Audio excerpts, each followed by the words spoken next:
Now, brothers, about dates and times we do not need to write to you.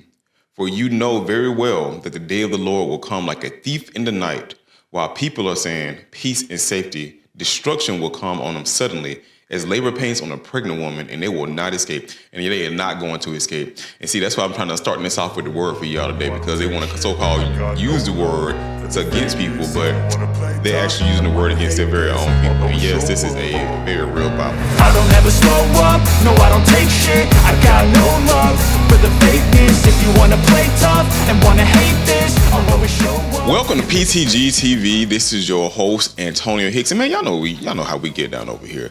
So we gonna start this episode off on cutting through some of the noise and getting to the data and figuring out how policy impacts the game of life. Because we always talking about gaming over here, and I know I've been doing a whole lot of video gaming, but I want to get on the actual game of life and what is this big beautiful bill and how it's impacting the actual day of life, the game of life for average people. So we're going to get into what this bill that came to pass in the quiet hours. They passed this bill at 1 o'clock in the morning on May 22nd, like a freaking thief in the night. And so, and let's be clear and upfront about this. This big, beautiful bill isn't as official a title as you will find on congress.gov. Like, that's not the actual title of it, which I don't understand why they be calling it. But I guess the same thing as Obamacare. It's a collection of major policy proposals that have been discussed or advanced, often by I don't want to call it, he should be the former president, as a comprehensive package. Think of it as an omnibus bill consolidating many different legislative ideas. It just scrapes through the House, and it's got some sweeping changes to some of the things that's already been in place right now, because y'all know how we do. But I want to dive into what are the downsides of it and who's really is going to like hurt when it comes to this bill getting passed. Because everybody's gonna fearmonger about it, right? Everybody's going, if you own the left, or I don't even want to say the left side of it, but if you don't like 47, which I can't stand 47, I used the word hate till I got corrected by my mom and was like, hate is, you don't be hating people because the Bible's usually not to hate people. And I disputed that, and she was correct. It's in the word, you don't be hating people like that. I can't stand the man, and if he just somehow disappeared and ended up in the down below, at the fiery doors of hell, I would not be upset, and a tear would not drop from my eye, or a single F would be given. And it's interesting that they passed this at 1 o'clock in the morning. That's what I think that's what gets me the most, is that I think they knew that if their constituents or people knew about what was going to be in some of this bill, because some stuff, I ain't gonna lie, some stuff is kind of decent, which is why I want to get everybody's opinion on it. But I think that's just the sugarcoating of what's really inside of it. Much like, candy and stuff. Like, some sweets and stuff tastes good, but what's really in it and what is it doing to you? Because everything that tastes good ain't always good, right? Everything that tastes good ain't always good. So, and they did this. And it's just weird because they did do this early in the morning. Like, why wouldn't you just push this through during regular business hours? Or, if it had to be late, just like, 5 o'clock or so in the evening time. Gotta have some tea. So let's look at the first one, the debt bomb, the $1 trillion question. So everybody's always talking about the debt ceiling, but when you look at how the CBO, the Congressional Budget Office, they're supposed to be nonpartisan scorekeepers, which people say that all the time, and they still end up being partisan. But they say this thing is going to add trillions of dollars to our national debt, which, we automatically knew that. We're talking about anywhere from 2.5 to nearly 4 trillion over the next decade. And if some of these temporary tax cuts become permanent, independent analysts like the Committee for a Responsible Federal Budget warn that the figure could balloon to over $5 trillion. Now, why does that matter to you? Like, why do you care about the deficit? Because Republicans are always talking about the budget and us adding debt to what we already have. And I'm just like, regular people, they say that, and I'm just like, do you really care about that? Like, do you really care about the national debt and how much debt we have? Because if you cared about it, you'd be looking at where we be sending money out to countries that don't necessarily need it, to countries that's already got a surplus of cash that they can spend on other stuff, but we still giving them money to help fight wars that we shouldn't even be a part of. But let's remember the discussion we've had about the game of life and how government spending impacts your wallet, because it does impact your wallet. A bigger national debt means more of your tax dollars going towards paying just only interest, not the things like infrastructure, schools, which they want to cut out paying for schools, or even essential services. Because it's like, why do you want to cut funding for schools, but you won't mind doing this stuff? Adding more debt onto it. And it's a ticking clock, limiting future investments and potentially forcing harder choices down the road. It also can spook financial markets, leading to a higher borrowing cost for everything from government loans to your mortgage. Yes, your mortgage. For those who voted for this bill, arguing it stimulates the economy, the data shows a different kind of stimulation. It's going to be a massive increase on our national credit card bill. Like, it's going up. And some of y'all like floating stuff. I ain't gonna lie, I do it sometimes too, but that's because I got 2 college students. If you got college students, you understand what it means to be paying for these kids until they get out of school. So I'm trying to do little stuff. Me trying to decrease my deficit or trying to decrease my debt, trying to do side stuff. But they're not doing this at all.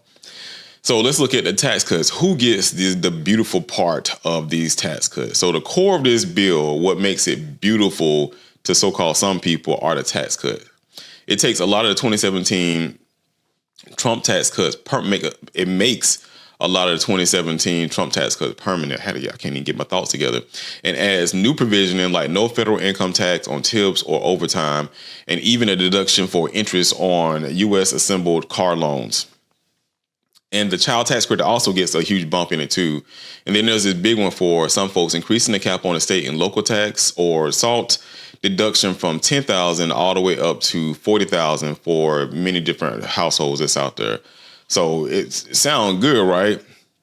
Well, I mean, if you look at the data, analysts from groups like the Tax Policy Center show that the overwhelming majority of these tax cuts are heavily tilted towards the higher income brackets. I'm not going to front, mine going on up.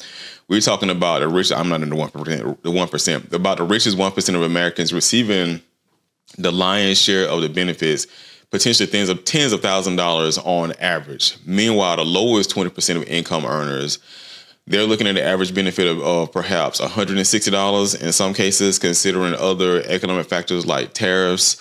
Their overall tax burden could essentially it's going to increase. So the SALT cap increase, while a win for some in high tax states, disproportionately benefits higher income earners in those areas as well. So while everyone might be getting something, the distribution is far from even. It raises a question: are these tax cuts truly designed to benefit the broad middle class, or are they primarily a windfall for the wealthiest, pushing the bill onto the national debt? Which, I mean, we already know the answer to that. It is. So it's going towards higher income earners. So I'm up there. I ain't even gonna front. I do make decent money. I mean, like I said, and I'm still having to pay a buttload of my best. Like I said, I got 2 kids in college. Well, they're coming out now, and it's having to pay all that stuff down from paying for them while being in college. But if you're making, if you're making less than $40,000, it's really gonna hit you the most. Like, it's really gonna hit you, which is why I don't get the whole hype behind people saying, oh, well, he know what he's doing. I'm like, yo, he's really pushing this out in your face in hardcore paperwork, telling you how he's going to screw you over. Because I'm like, if he wasn't going to do it, why would he do it again at 1 o'clock in the morning? Like, if he really was trying to help you out, why is he pushing this down people's throats at 1 o'clock in the morning? They didn't even have all the Republicans even vote on it. It was like 215 to 214. Like, they barely got it passed. And that's because he didn't have everybody there to vote. Like, one guy said he slept through it. And I'm like, I know he did. These people are old. So many people are old. So it's like 1 o'clock in the morning. He sleep. He in the bed calling hogs. He ain't thinking about who passing no bills, because they probably didn't even tell him they was trying to push the bill to even be voted on in the morning. He in there sleep. So let's look at the next part of it. It's wild. Every time I think about what this man does, it's just wild. And it's crazy to me because I talked about my last video, like my uncle was trying to get me to get back into politics and run for office again before he passed away. And I'm just like, bro, I cannot, my mouth is too much out of control to where I would be in here dogging these people out. Like, I would literally be cussing on, you think Jasmine Crockett be going, I know I will be going in. Because this stuff is just hurting regular people, and you ain't gotta like me. I don't care if you don't like me. I'm still trying to help everybody out because it don't what it look like. I mean, I would do this. I would help out the people that's trying to help everybody else out, and everybody else that voted on screwing people over, I would exclude them. But that's not godly. That's not a godly thing, right? I mean, that's not a godly thing. Well, I mean, we shouldn't do that, but I would. If I could, I would. If I could, I would. Because you knowingly put somebody in place, not because you said he was going to help people out, because you wanted to get back at the so-called left, and screw the left over. Almost to the point of where you screwed not to the point where you did screw yourself over. So it's like you shot yourself in the foot just so you can prevent yourself from opening doors up for other people to come into it. It's like, why? So, social safety nets. Now, this is the big talk of the town that everybody's been talking about and what he's going to be doing for social services and stuff, which I'm like, tell people all the time. They was like, oh, well, this is not we don't do socialism. I was like, yes, we absolutely do. Now, this is how it really gets down for average, everyday Americans, his own people. The bill isn't just about tax cuts. It's also about a significant reduction in spending on programs like Medicaid and SNAP, the Supplemental Nutritional Assistance Program. They help out low-income workers. They help subsidize stuff when they don't have enough to actually survive, to pay for like their rent and or for food and stuff for the household. So they're introducing new work requirements for able-bodied adults without dependents, speeding up implementation and making eligibility checks far more frequent. They're also shifting more of the administration and even benefit costs for SNAPs onto the actual state itself. Now, a lot of states don't have money. Again, some of these Republican states borrow from Democratic states. So they're always talking about, oh, we need to start helping the blue states out. The blue states really are helping out these red states. So if your state is suffering and they're talking about pushing it down to the states to help out with some of the subsidies when it comes to SNAP, where are you getting that money from if it's already hurting? So what does it actually mean when it comes to that? So experts project that millions of people could lose their Medicaid coverage. So you're going to have people out without health care. We're talking about projections from the CBO of 8.6 million to nearly 14 million people becoming uninsured. Many of these individuals are already working or face real barriers to employment like disabilities or caregiving responsibilities because I'm potentially will have to take care of my parents too and my wife's family. And this isn't just a number. It translates to delayed medical care, rising medical debts for families, and increased strain on healthcare system. For SNAP, stricter rules mean more food insecurity for vulnerable families. So if they believe that you're an able-bodied person, then they think you should be working, then you won't get as much when it comes to your benefits to actually put food on the table. And for us here in Georgia, any other state, these changes put a huge burden on the state's budget, which means if you don't have, if that's going towards that, then you won't have money going towards infrastructure or other programs. And states might have to either raise taxes themselves, cut other essential services, or simply reduce benefits, creating a cascade of hardships for those who rely on these lifelines.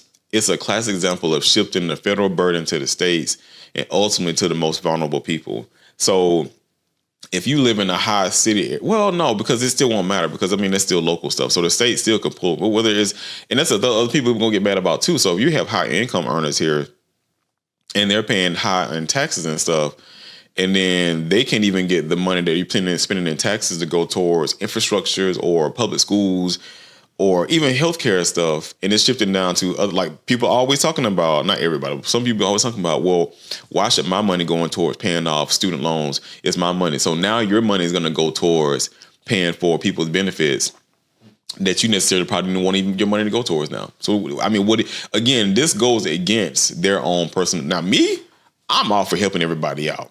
I think once you hit senior citizen status, that the government should be using its subsidies to take care of seniors. Driving services on top of paying for rent, on top of paying for food. I don't care how much you think that's going to cost. I think the government should be doing that, even if it means at the risk of us pulling some of our money that we give to other countries.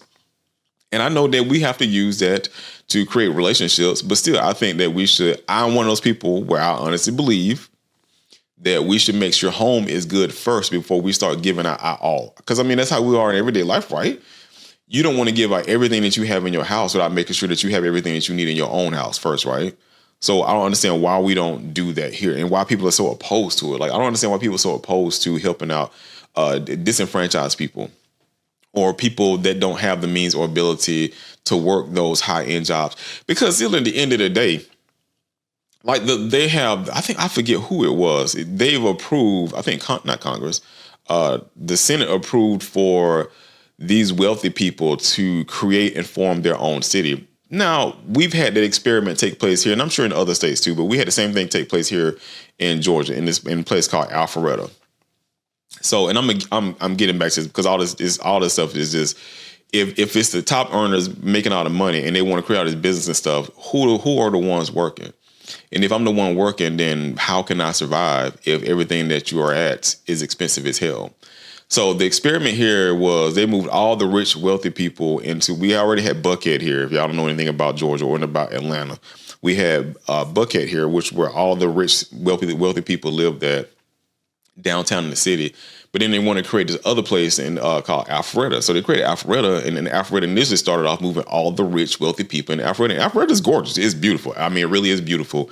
It's northeast Georgia. Yeah, it's northeast Georgia. Beautiful place.